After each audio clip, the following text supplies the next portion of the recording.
जय हिंद। तो भारत और पाकिस्तान के बीच जितनी जंगें बॉर्डर पर लड़ी गई, उससे कहीं ज्यादा खतरनाक जंगें अंधेरों में लड़ी गई है। ऐसी जंगें जहां सैनिक यूनिफॉर्म नहीं पहनते, जहां मेडल्स नहीं मिलते, जहां अगर मिशन सफल हो जाए तो कोई नाम नहीं जानता, और अगर मिशन फेल हो जाए तो अपना देश भी पहचानने से इनकार कर देता है। लेकिन उन शैडो वॉर्स में अगर किसी एक आदमी ने अकेले दुश्मन के सिस्टम को भीतर से हिला दिया, तो एक नाम सामने आता है रविंद्र कौशिक का।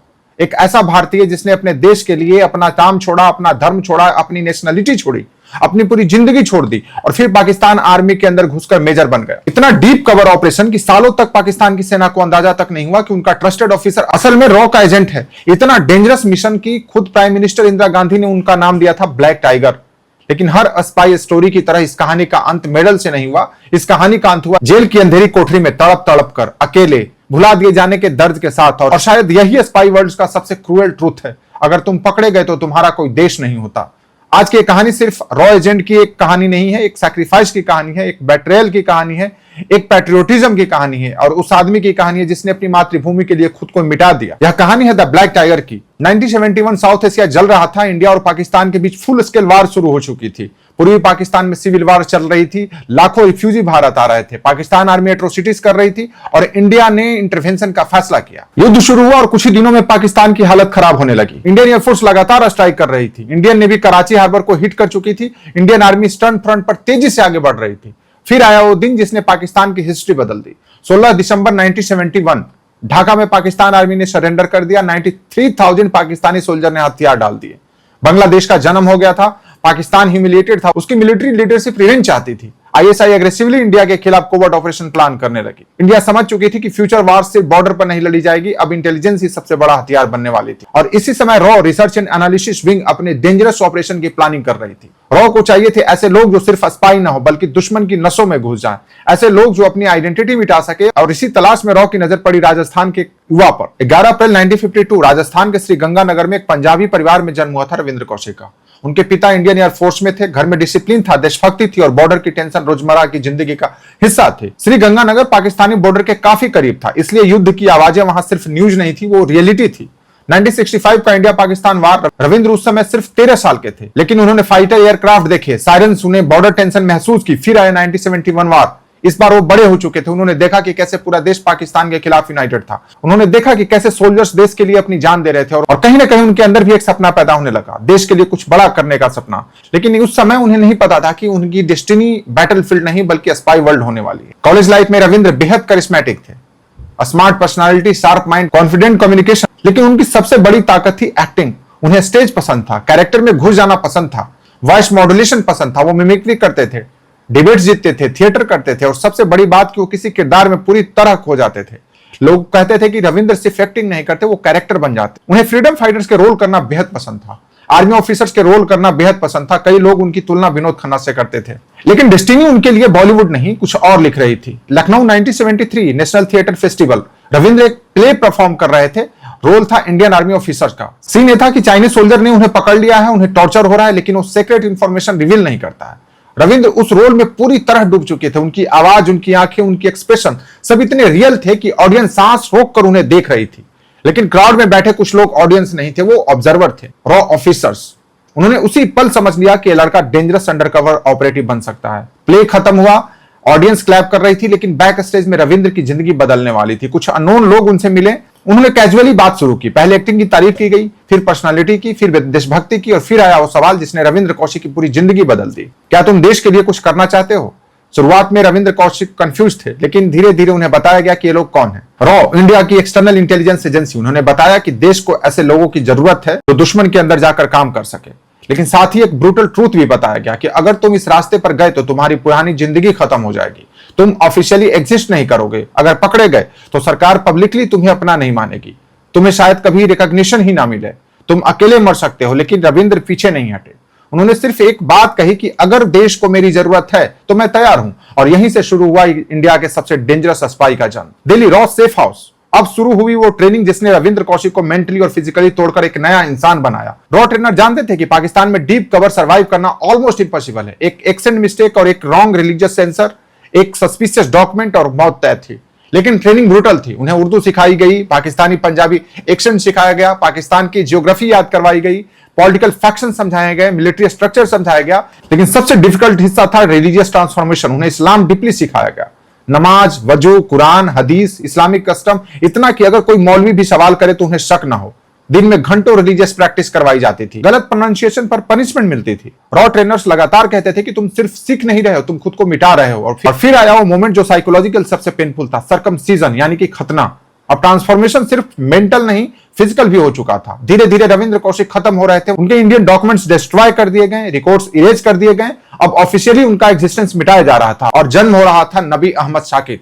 अब उनका एक नया बर्थ प्लेस था, उनकी आइडेंटिटी नहीं थी, नई हिस्ट्री थी। अब वो इंडियन नहीं थे, अब वो पाकिस्तानी मुस्लिम थे। देखिए, वो किसी भी एजेंट को डायरेक्टली पाकिस्तान नहीं भेजती थी, पहले टेस्टिंग होती थी। रविंद्र को भी दुबई भेजा गया, अबू धाबी भेजा गया, सऊदी अरबिया भेजा गया, उन्हें पाकिस्तानियों के बीच रखा गया। उनका काम था आइडेंटिटी मेंटेन करना, social integration, conversation, survival, suspicion, avoidance. और रविंद्र एक्स्ट्रा ऑर्डिनरी निकले इन सब चीजों में। उन्होंने पाकिस्तान सर्कल्स में आसानी से ट्रस्ट बना लिया, उनका एक्शन परफेक्ट था, उनकी रिलीजियस अंडरस्टैंडिंग फ्लॉलेस थी, रॉ ऑफिसर्स इंप्रेस्ड थे। अब फाइनल फेज शुरू होने वाला था, permanent infiltration. Ravindra Kaushik officially Pakistan भेज दिए और इसी मोमेंट पर इंडिया ने अपना सबसे dangerous chess pieces enemy territory में उतार दिया। पाकिस्तान एक नया देश, एक नई जिंदगी, एक नई आइडेंटिटी।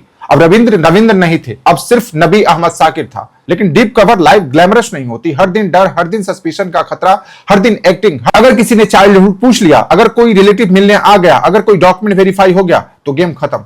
लेकिन रविंद्र मेंटली अस्टील बन चुके थे। उन्होंने कराची में खुद को एस्टेब्लिश करना शुरू किया, उन्होंने सोसाइटी में घुलना मिला शुरू किया, फ्रेंडशिप बनाई, रिलीजियस गैदरिंग अटेंड की, लोकल बिहेवियर कॉपी किया। धीरे धीरे पाकिस्तान उन्हें अपना मानने लगा। और यही एक सक्सेसफुल स्पाई की सबसे बड़ी जीत होती है कि जब दुश्मन उसे दुश्मन मानना बंद कर दे। रविंद्र सिर्फ पाकिस्तान में सर्वाइव करने नहीं आए थे, उनका मिशन था एनिमी सिस्टम के हर्ट में घुसना। उन्होंने कराची यूनिवर्सिटी में एडमिशन लिया, लॉ पढ़ना शुरू किया। ये सिर्फ एजुकेशन नहीं थी, ये इन्फिल्ट्रेशन स्ट्रेटजी थी, क्योंकि एजुकेटेड बैकग्राउंड उन्हें मिलिट्री ब्यूरोक्रेसी तक पहुंचा सकता था। रॉ इनिशियली कॉशियस थी, उन्हें डर था कि ज्यादा एग्रेसिव मूव रविंद्र को एक्सपोज कर सकती है। लेकिन रविंद्र एम्बिशियस थे, वो पाकिस्तानी आर्मी ज्वाइन करना चाहते थे। रॉ शॉक थी, ये ऑलमोस्ट सुसाइडल प्लान था। लेकिन रविंद्र जानते थे कि अगर वो पाकिस्तान आर्मी के अंदर पहुंच गए तो इंडिया को अनइमेजिनेबल इंटेलिजेंस मिल सकती है। कई महीनों तक डिस्कशन हुए, रिस्क असेसमेंट हुए, आखिरकार रॉ ने लिमिटेड अप्रूवल दे दी। फिर आया वो मोमेंट जो साउथ एशियन एस्पियोनाज हिस्ट्री में लीजेंड बन गया।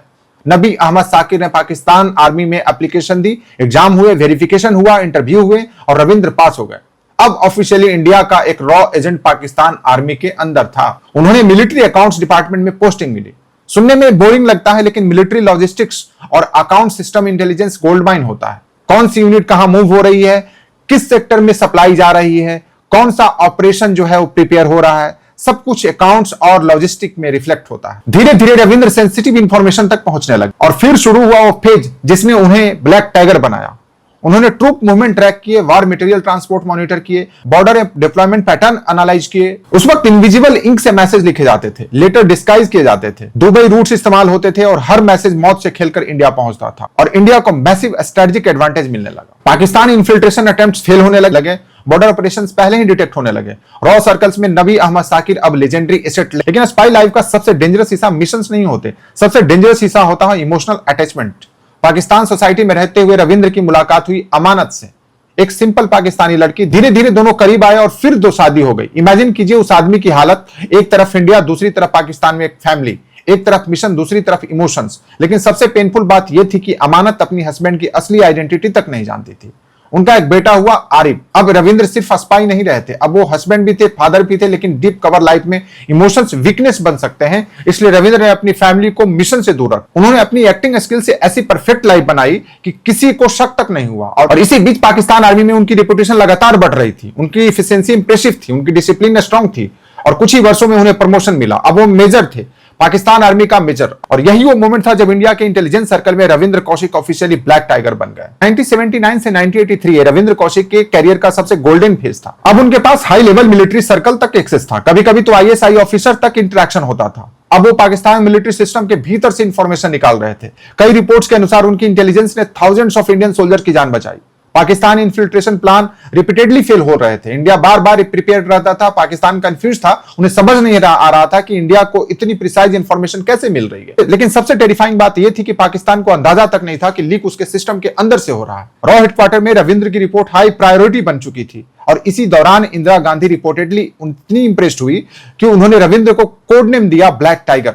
अब वो सिर्फ एजेंट नहीं थे, वो इंडिया के इंटेलिजेंस क्राउन ज्वेल थे। लेकिन जितनी ऊंचाई उतना बड़ा खतरा, और धीरे धीरे पाकिस्तान काउंटर इंटेलिजेंस सस्पिशियस होने लगी। Pakistan army repeatedly failure face कर रही थी। Border infiltration fair, operational secrecy compromise, strategic leak, ISI alert हो चुकी थी। उन्होंने इंटरनल इन्वेस्टिगेशन शुरू की, मिलिट्री रिकॉर्ड्स जांचे जाने लगे, बैकग्राउंड वेरीफाई होने लगे, रविंद्र का प्रोफाइल भी रिव्यू हुआ, और वही पहली छोटी सी गड़बड़ी सामने आई। पाकिस्तान में उनका कोई नोन रिलेटिव नहीं था। ये सस्पिशियस था लेकिन इनफ प्रूफ नहीं था। फिर भी आईएसआई कॉशियस हो गई। दूसरी तरफ रविंद्र भी खतरा महसूस कर रहे थे, लेकिन इतने वर्षों की सक्सेस में उन्हें कॉन्फिडेंस भी बढ़ा दिया था। अब वो बिगर इंटेलिजेंस टारगेट पर काम करने लगे थे। कुछ रिपोर्ट्स के अनुसार उन्होंने पाकिस्तान न्यूक्लियर एस्टेब्लिशमेंट से जुड़ी इंफॉर्मेशन भी इंडिया तक पहुंचाई थी। ये इंटेलिजेंस गेम अब बहुत डेंजरस लेवल पर पहुंच चुका था, और तभी एक छोटी गलती ने सब खत्म कर दिया। रॉ ने पाकिस्तान में एक ऑपरेटिव भेजा, उसका काम था स्पेशल मैसेज डिलीवर करना, लेकिन वो एक्सपीरियंस्ड नहीं था। पाकिस्तान इंटेलिजेंस ने उसे पकड़ लिया और फिर शुरू हुआ torture, electric shocks, beating, sleep deprivation, psychological breakdown. शुरुआत में इनायत चुप रहा, लेकिन इवेंचुअली वो टूट गया। उसने सब रिवील कर दिया, रॉ ऑपरेशंस पाकिस्तान नेटवर्क, और सबसे बड़ा नाम नबी अहमद साकिर का। पाकिस्तान अथॉरिटी शॉक थी, क्या उनका ट्रस्टेड मेजर इंडियन स्पाई हो सकता है? इनिशियली उन्हें यकीन नहीं हुआ, लेकिन फिर उन्होंने सारी सस्पिशियस एनोमलीज को जोड़नी शुरू की। No relatives, a strange pattern, operational coincidences, picture clear होने लगी। लेकिन उन्हें डायरेक्ट प्रूफ चाहिए था, और इसलिए उन्होंने ट्रैप बनाया। आईएसआई ने इनायत मसीह को बेट की तरह इस्तेमाल किया। उसे फिर से रविंद्र से कांटेक्ट करने भेजा गया। मीटिंग पॉइंट तय हुआ, एक पार्क। रविंद्र अनअवेयर थे, वो कैजुअली पार्क पहुंचे, बेंच पर बैठे इनायत का इंतजार करने लगे। कुछ देर बाद इनायत आया, दोनों बात करने लगे, और आसपास हिडन आईएसआई ऑफिसर सब देख रहे थे। अब उन्हें सर्टेनिटी मिल चुकी थी। नेक्स्ट मोमेंट चारों तरफ से ऑफिसर निकल आए, रविंद्र सराउंडेड थे, और उसी मोमेंट ब्लैक टाइगर की दुनिया टूट गई। उनकी आइडेंटिटी एक्सपोज हो चुकी थी। अब पाकिस्तान को समझ आ चुका था कि उन्होंने इंडिया के सबसे डेंजरस स्पाई को पकड़ लिया है। रविंद्र को सियालकोट इंटरोगेशन फैसिलिटी ले जाया गया, और फिर शुरू हुआ नाइटमेयर।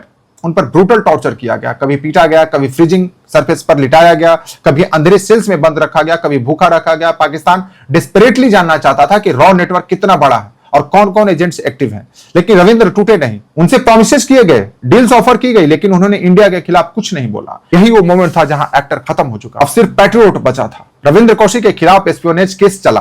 पाकिस्तान कोर्ट ने उन्हें डेथ सेंटेंस सुनाई, लेकिन बाद में सुप्रीम कोर्ट ने पनिशमेंट को लाइफ इंप्रिजनमेंट में बदल दिया। अब ऑफिशियली उनकी जिंदगी जेल बन चुकी थी। सियालकोट, लखपत, मियांवाली, मुल्तान, एक जेल से दूसरी जेल, साल गुजरते गए लेकिन टॉर्चर कम नहीं हुआ। उनकी हेल्थ गिरने लगी, लेकिन उनका साइलेंस नहीं टूटा, और शायद यही रीजन था कि पाकिस्तान उन्हें डेंजरस मानता रहा। क्योंकि एक आदमी जो इतने टॉर्चर के बाद भी सीक्रेट ना खोले, वो ऑर्डिनरी इंसान नहीं होता। उन्हें उम्मीद थी कि इंडिया उन्हें छुड़ाने की कोशिश करेगा, क्योंकि पहले भी इंडिया और पाकिस्तान कैप्चर्ड एजेंट्स एक्सचेंज कर चुके थे, लेकिन साल गुजरते गए, कुछ नहीं हुआ। और फिर रविंद्र ने सीक्रेटली लेटर भेजने शुरू किए। उन लेटर्स ने इंडिया को पहली बार बताया कि ब्लैक टाइगर जिंदा है। उनकी फैमिली शॉक्ड थी। तो बताया गया था कि रविंद्र दुबई में जॉब कर रहे हैं। तब उन्हें पता चला कि उनका बेटा पाकिस्तान की जेल में सड़ रहा है। उनके लेटर हार्ट ब्रेकिंग थे। उन्होंने लिखा कि क्या भारत जैसे बड़े देश के लिए कुर्बानी देने वाले को यही मिलता है। एक और लेटर में उन्होंने लिखा कि अगर मैं अमेरिकन होता तो 3 दिनों में छुड़ा लिया जाता। ये सिर्फ शिकायत नहीं थी, उस आदमी का दर्द था जिसने अपने देश के लिए सब कुछ खो दिया था। रविंद्र के परिवार ने इंडियन गवर्नमेंट से मदद मांगी, लेकिन इंटेलिजेंस वर्ल्ड ब्रूटल होता है। गवर्नमेंट स्पाइस को पब्लिकली एक्नॉलेज नहीं करती। उनके पिता शॉक में चले गए, और कुछ समय बाद हार्ट अटैक से उनकी डेथ हो गई। उनकी मदर लगातार स्ट्रगल करती रही, लेकिन ब्यूरोक्रेसी कोल्ड थी। धीरे धीरे रविंद्र को महसूस होने लगा कि इंडिया उन्हें भूल चुका है, और शायद यही चीज उन्हें सबसे ज्यादा तोड़ रही थी। पाकिस्तान प्रिजन ने रविंद्र की बॉडी डिस्ट्रॉय कर दी थी। Poor condition, torture, lack of medical care. उन्हें ट्यूबरकुलोसिस हो गया था, हार्ट डिजीज हो गई थी, लेकिन ट्रीटमेंट प्रॉपर नहीं मिला। फिर भी उनका साइलेंस कायम रहा। उन्होंने इंडिया के खिलाफ कुछ नहीं कहा। इमेजिन कीजिए उस आदमी की मेंटल स्ट्रेंथ। 18 साल टॉर्चर, आइसोलेशन, फॉरगॉटन एग्जिस्टेंस, लेकिन बेट्रायल नहीं। यही रीजन है कि रविंद्र कौशिक ऑर्डिनरी स्पाई नहीं थे, वो आइडियोलॉजी थे। 21 नवंबर 2001 मुल्तान जेल, एक कमजोर बॉडी, एक ब्रोकन हेल्थ, एक फॉरगॉटन हीरो। और फिर रविंद्र कौशिक ने आखिरी सांस ली। No salute, no military honour, no national mourning, बस साइलेंस। उनकी बॉडी पाकिस्तान में ही दफना दी गई। इंडिया ऑफिशियली उन्हें एक्नॉलेज तक नहीं कर पाया, और शायद यही उनकी कहानी का सबसे ट्रेजिक हिस्सा है। जिस आदमी ने इंडिया के लिए अपनी पूरी जिंदगी सैक्रिफाइस कर दी, उसे अपनी मातृभूमि की मिट्टी तक नसीब नहीं हुई। लेकिन लेजेंड्स मरते नहीं। आज भी इंटेलिजेंस सर्कल में रविंद्र कौशिक को इंडिया के ग्रेटेस्ट डीप कवर स्पाई में गिना जाता है। उनकी कहानी मूवीज में दिखाई गई, बुक्स में लिखी गई, मीडिया रिपोर्ट्स में आई, लेकिन रियलिटी फिल्मों से कहीं ज्यादा डार्क थी। क्योंकि स्पाई वर्ल्ड ग्लैमर नहीं है, स्पाई वर्ल्ड लोनलीनेस है, साइलेंस है, इरेज्ड आइडेंटिटी है। और रविंद्र कौशिक उस डार्कनेस के सबसे पावरफुल सिंबल बन चुके थे। आज भी सवाल वही है कि क्या इंडिया ने अपने ब्लैक टाइगर को वो सम्मान दिया जिसका वो हकदार था? क्या ऐसे हीरो को ऑफिशियली रिकॉग्नाइज किया जाना चाहिए? क्या सैक्रिफाइस सिर्फ बैटलफील्ड में मरने वाले सोल्जर का होता है या उन इनविजिबल वॉरियर्स का भी होता है जो दुश्मन के घर में घुसकर अपनी पूरी जिंदगी दांव पर लगा देते हैं? जब भी देशभक्ति की बात होगी, जब भी सैक्रिफाइस की बात होगी, जब भी उन लोगों की बात होगी जिन्होंने देश के लिए खुद को मिटा दिया, तब रविंद्र कौशिक का नाम जरूर लिया जाएगा, क्योंकि कुछ लोग बॉर्डर्स पर लड़ते हैं और कुछ लोग शैडोज में, लेकिन दोनों की कुर्बानी बराबर होती है। ब्लैक टाइगर सिर्फ एक कोड नेम नहीं था, ये उस आदमी की पहचान थी जिसने दुश्मन के दिल में घुसकर भारत की रक्षा की, और शायद यही वजह है कि हिस्ट्री उसे कभी नहीं भूल पाएगी। जय हिंद।